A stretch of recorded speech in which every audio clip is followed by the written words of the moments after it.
व्रत रहेगा, जिस दिन आपकी प्रदोष रहेगी, जिस दिन आप सोमवार का व्रत करोगे, संकट सोमवार करोगे, जन्माष्टमी करोगे, रामनवमी करोगे, जिस दिन आपका व्रत रहेगा आपको वैसे दिन कभी क्रोध नहीं आएगा। पर जिस दिन तुमने व्रत रखा, साधना करी, तप करा, पूजन करा, आराधना करी, उस दिन तुमको क्रोध जरूर आएगा, चिड़चिड़ प्रवृत्ति हो जाएगी। तो कई लोग कहते हैं भूखी होगी इसलिए क्रोध कर रही होगी।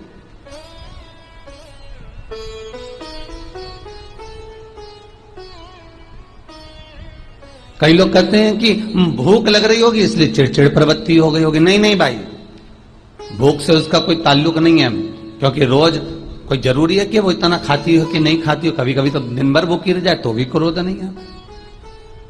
उसका कारण केवल इतना सा है कि उसका जो भजन का तेज पुंज है, उसके भजन का जो तप साधना है, वो इतनी प्रबल हो जाती है कि देवताओं को, इंद्र को बोलना पड़ता है कि इंद्र इसने 16 सोमवार कर लिए, इंद्र इसने मंगलवार कर लिए, इंद्र इसने ये व्रत पूरे कर लिए, और अगर इसके व्रत ये पूरे हो जाएंगे तो वर देने के लिए जाना पड़ेगा।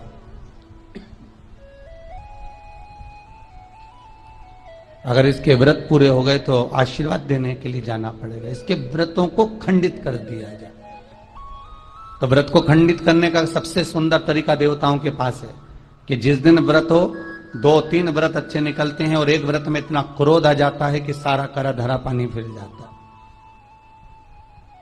देवता क्रोध दिलाते हैं। फिर क्या करना है?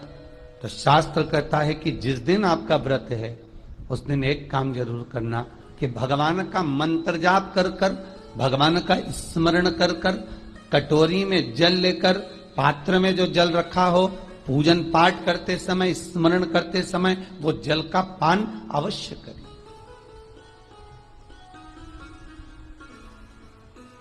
उस जल का पान अवश्य करें, उस जल को अवश्य।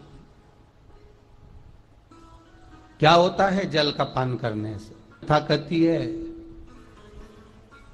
चाहे आप हनुमान चालीसा पढ़ें, चाहे आप राम रक्षा स्तोत्र पढ़ें, चाहे आप देवी कवच करें, चाहे आपकी मर्जी पड़े, जो पाठ पूजन करें, बस एक निवेदन है, पूजन पाठ करते समय एक कटोरी में, तांबे के कलश में, एक गिलास में जल अपने नजदीक में जरूर रखें।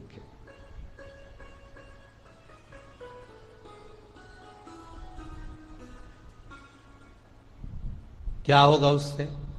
आप जितना पाठ करेंगे, आप जितना पूजन कर रहे हैं, आप जितनी आराधना कर रहे हैं, आप जितनी साधना कर रहे हैं, आप जितना तप कर रहे हैं, आप जितना हनुमान चालीसा, दुर्गा चालीसा, राम रक्षा स्तोत्र, यमुना अष्टक, गोवर्धन चालीसा, जो भी आप जप रहे हैं, जो भी आप सर्वोत्तम जी का पाठ करें, आप जिस भी पाठ को कर रहे हैं, उस पाठ को करते समय अगर जल तुम्हारे पास में रखा हुआ है तो तुमने जब पाठ किया तो उसका जो तात्विक अंश है वो जल के अंदर जाएगा, और वो जल जब